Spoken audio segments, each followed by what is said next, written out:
Hey there, and welcome to this week's edition of The Wrap. So, apparently, Americans are celebrating Thanksgiving today. Happy Turkey Day, you guys. Meanwhile, in the Middle East, a tense but promising ceasefire between Israel and Hezbollah has been reached. But will it last? Back home, we explore Zuma's MK party and its rogues gallery of shady members, our GNU's shaky stability so far, and staying with politics, the EFF has taken the Phala Phala matter all the way to the ConCourt. We also celebrate Rebel Without a Cause, or rather with a cause, poet Breyten Breytenbach, who passed away on Sunday aged 85. What a life. Lastly, a matric paper error has us side-eyeing examination boards. Mealworms could save the environment, and we have two very mindful and cutesy words of the year. So let's dive into your weekly update of empowering and easy-to-understand news, brought to you by myself, Verashni Pillay, and the Explained Koza team. Our take. If your name ever found its way into former Chief Justice Raymond Zondo's state capture report, Jacob Zuma's MK party might have a job for you. It seems that the former president has adopted a "come to me, all of you who are allegedly corrupt" approach after he appointed convicted fraudster Joe Ndlela as the party's national organizer on Friday. Now, in 2002, Ndlela was convicted of 3 counts of fraud and 1 count of contravening the Companies Act in connection with his time as an executive at Transnet. Now, as national organizer, he will lead the MK party's political education, monitoring, governance, and the establishment of structures not bad for a convict. He replaces former EFF Vice President Floyd Shivambu, who has been promoted to Secretary General of the party. And it's a family affair. Ndlela's son, Nhlamulo, is the party's spokesperson, and his brother is the former SARS Commissioner Tom Moyane, who is also an MK party member and has been fingered in state capture reports. But this particular clan is not the party's only state capture royalty. Here are a few more. First up, former Cape Judge President John Hlophe is the party's parliamentary chief whip. He was impeached earlier this year in a historic removal. Then there's former Transnet and Eskom CEO turned MK party MP Brian Molefe, who was arrested in 2022 on corruption charges. This was linked to a 93 million rand corruption and fraud case involving purchasing locomotives for Transnet. And lastly, there's former PRASA CEO Lucky Montana, who is another state captured accused who is also an MK party MP. The Zondo Commission recommended that the NPA should give serious consideration to prosecuting Montana and that a special commission of inquiry should be established to investigate PRASA's, quote, slide into almost total ruin, end quote, during and after his tenure.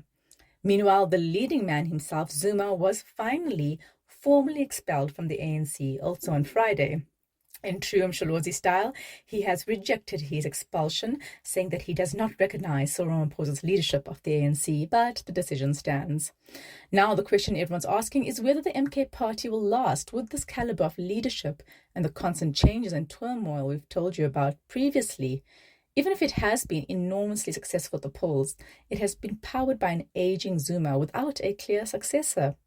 Yet, while it's scary to think about, if the MK party stopped playing musical chairs and chose more ethical or even just more organized leaders like Shivambu, they stand a real chance to further disrupt the South African political landscape. We're keeping watch. Moving on to your big story, in a rare glimmer of hope for the Middle East, Israel and Hezbollah have agreed to a ceasefire after months of escalating violence along the Israeli-Lebanese border.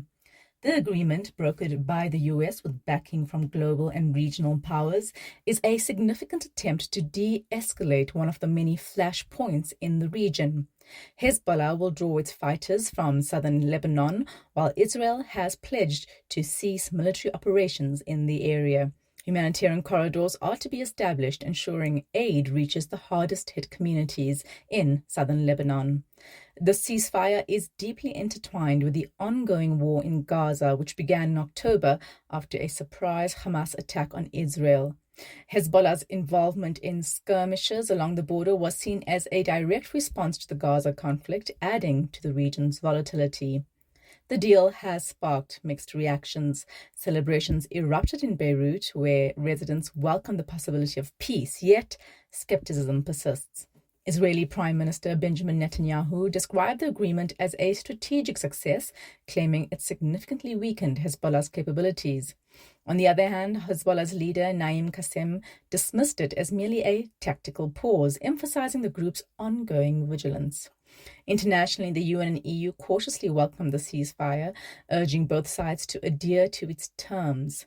Analysts, however, warned that without addressing the deeper political and territorial disputes at the heart of the conflict, the agreement may only offer a temporary reprieve. Remember, South Africa has initiated legal action against Israel at the International Court of Justice, citing alleged human rights violations in Gaza. Now, while the ceasefire is a step forward, history serves as a sobering reminder of the challenges ahead. Past agreements, like the 2006 Israel-Lebanon ceasefire, have often unraveled due to mutual distrust and unresolved grievances. For now, all eyes are on the region, hoping this fragile peace holds and paves the way for lasting stability. On to some lighter news. It's that time of the year again when you're patiently waiting for your Spotify Wrapped, your YouTube music recap, and for some of us logophiles, the word of the year. To explain our favorite pun, every year dictionaries from across the globe release their word of the year. Many things determine the choice of word, but in recent years, social media has dictated, nay, influenced, see what we did there, words of the year. Dictionary.com defines their word of the year as a linguistic time capsule reflecting social trends and global events that define the year. They've already chosen their word of the year, and it's very mindful and cutesy. The word of the year, if you haven't guessed yet or don't speak TikTok, is demure. The word had quite a year after a TikTok beauty influencer, Jules LeBron, posted a now viral video on the 5th of August unpacking her appearance for work. She said, "You see how I do my makeup for work? Very demure, very mindful." She's now got 2.3 million followers.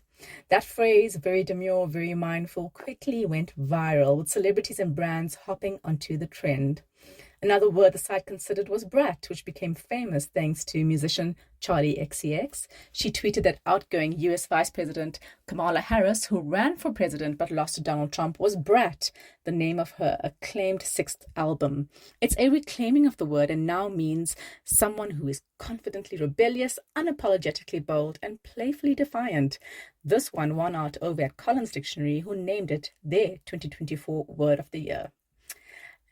In Mzansi, we last had a word of the year in 2023, courtesy of the Pan-South African Language Board, and that word was kuningi. It is an isiZulu word meaning it's a lot. There is no word yet, haha, on this year's word, but we won't be too surprised should Dumont make an appearance. In more political news, we all know the EFF is in trouble as Jacob Zuma's MK party steals its thunder and leaders. So is the party's latest move to head to the ConCourt over the Phala Phala matter just a political ploy to regain some of the spotlight? On Tuesday this week, 2,000 EFF members marched to the Constitutional Court in Johannesburg, led by Julius Malema and senior party leaders ahead of court proceedings. The party is challenging Parliament's handling of the Phala Phala farm scandal, alleging it failed to hold President Cyril Ramaphosa accountable. At the heart of the matter is a 2020 robbery at Ramaphosa's Limpopo farm, where foreign cash, allegedly about $580,000, was stolen, reportedly hidden in a sofa. Former state security boss Arthur Fraser accused Ramaphosa of concealing the theft and violating foreign exchange laws. The president has denied wrongdoing, claiming the money was from game sales. Fast forward to December 2022, Parliament rejected the Section 89 independent panel report led by former Chief Justice Sandile Ngcobo, who found prima facie evidence of misconduct and did not pursue the matter. Now the EFF is arguing this rejection was unconstitutional as it prevented a full impeachment inquiry into Ramaphosa. Advocate Camille Pramid, representing the EFF, told the court on Tuesday that Parliament failed in its duty to scrutinise the executive. The EFF began its legal challenge in February 2024, filing papers to have Parliament's decision overturned. However, justices are questioning the timing of the matter, with several asking why it took as long as 14 months for the EFF to launch the application after the entire incident happened. Justice Leona Theron said she was concerned that the party provided no explanation for the delay, Daily Maverick reported. The Constitutional Court's decision could have far-reaching implications for Ramaphosa's political future and how Parliament handles allegations of executive misconduct going forward.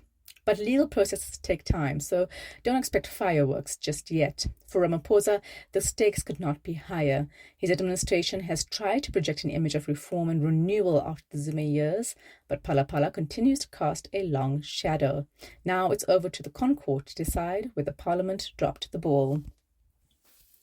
Over in some science news, scientists have discovered a game-changing ally in the battle against plastic pollution, the mealworm larva found in Kenya. These insects are found all over the world, but this particular type seems to have a special ability. You can eat polystyrene, the material that takeaways typically come in. Yep, you might be noshing down on a burger delivered by Uber Eats, but the Kenyan lesser mealworm could make a beeline, or is that a worm line, for its packaging.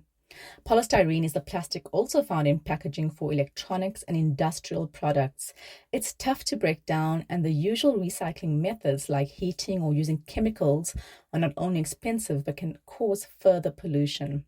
So, are we going to be releasing large numbers of these insects into landfills? Not quite.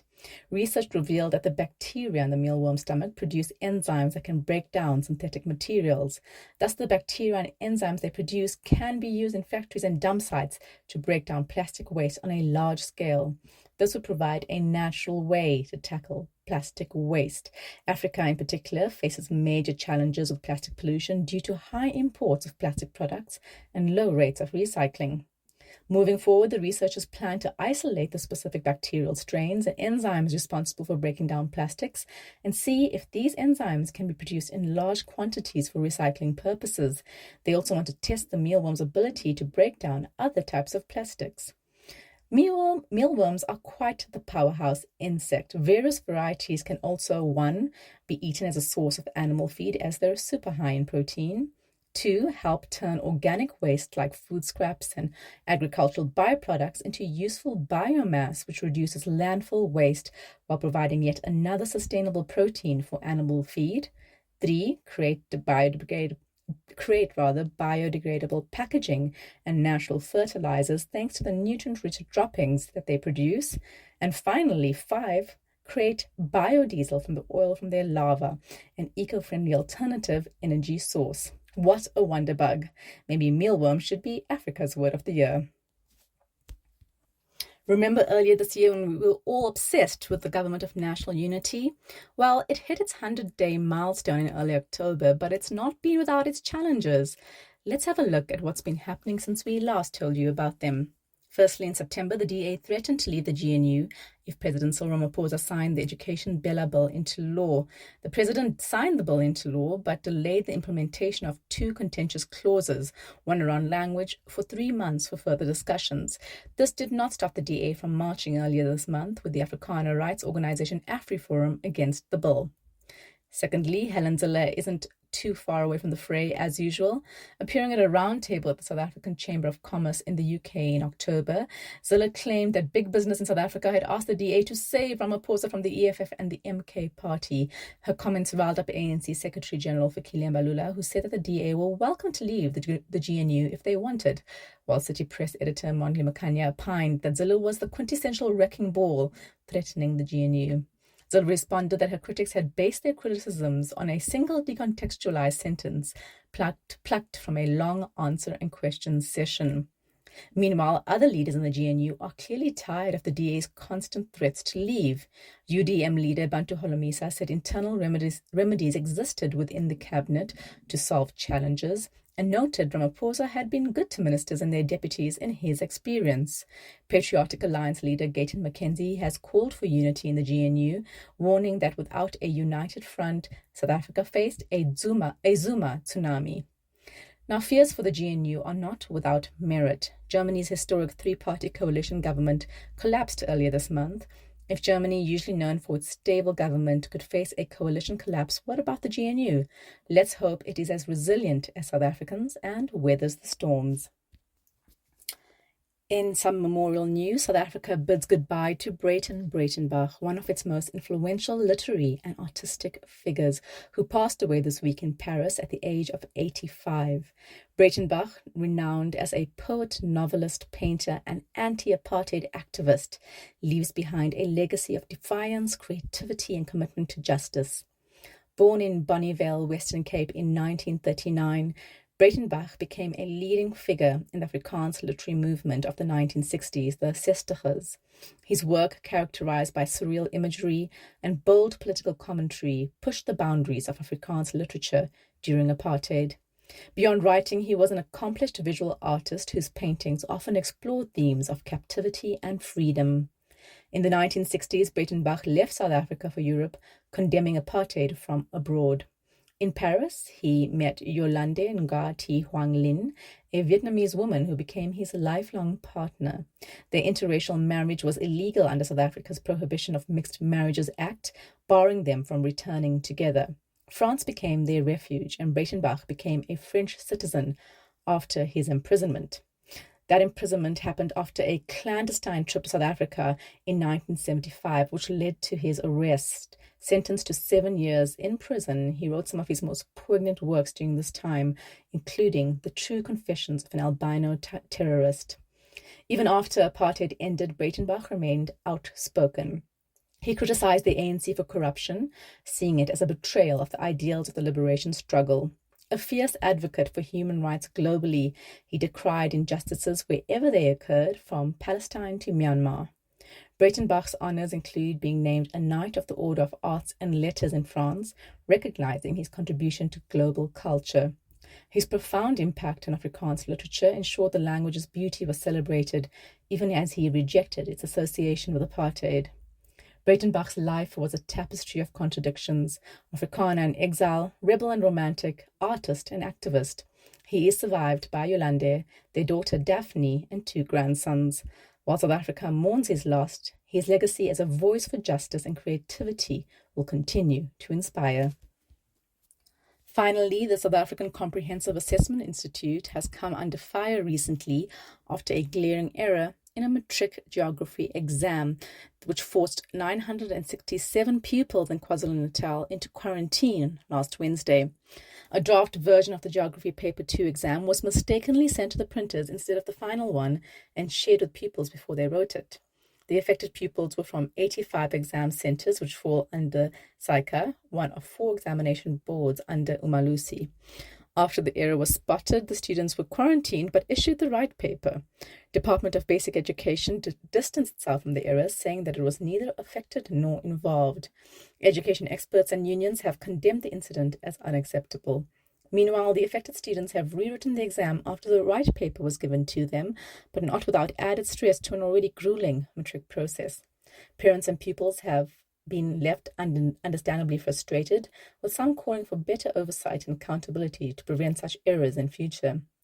The incident comes as South Africa debates education reforms, including improvements to the matric system. While exam leaks and errors are not new, the scale of this mishap has reignited discussions about the country's readiness to modernize assessments and tighten examination protocols. Here's hoping these students, who have already faced so many challenges, can finish their exams with dignity and without further drama. That's it from us at The Wrap, an award-winning product of Explain.co.za, simple news products for busy people. Remember to share the love, tell your friends to sign up at explain.co.za/subscribe. Till next time, goodbye from the team.